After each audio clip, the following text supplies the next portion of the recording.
كل عام وانتم بألف ألف خير.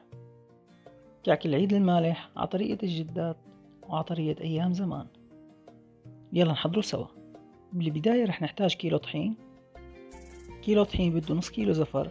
أنا رح أحط سمنة وزيت زيتون وزيت نباتي. بدنا نحركهم مع طحين لحتى يختلطوا ببعض.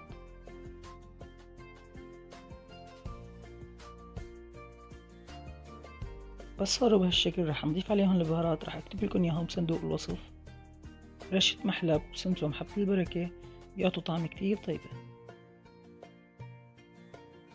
رح نحركهم بهاي الطريقة لحتى يختلطوا بقلب بعض.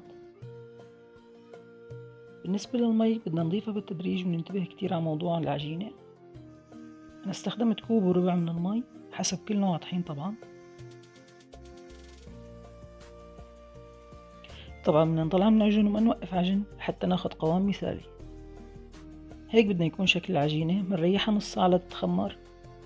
بعد نص ساعة منقطع لقطع صغيرة مشان نشكل. طبعا طريقة التشكيل بهي الطريقة فيكن انتو تشكلوا كيف ما بتحبوا، بس أنا بفضل هي الطريقة كتير بتطلع شكلها حلو ومرتب.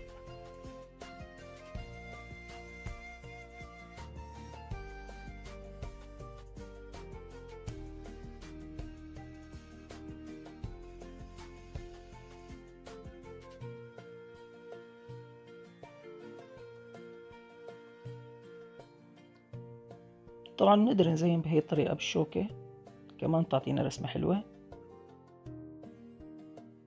وبصينية الفرن منصفي الكعك بهي الطريقة. طبعا فينا نحط ورق زبدة، فينا ما نحط، ما في مشكلة. وإذا ما حطيت ورق زبدة ما في داعي تدهنوا الصينية بأي شي. على درجة حرارة 200 فوق وتحت لحتى ناخد هيدا الشكل. شوفوا اللون، شي بشهي القلب. طبعا مع كاسة شاي سخنة أكلة كتير مرتبة. لا تنسونا من الاشتراك. كل عام وانتم بألف خير.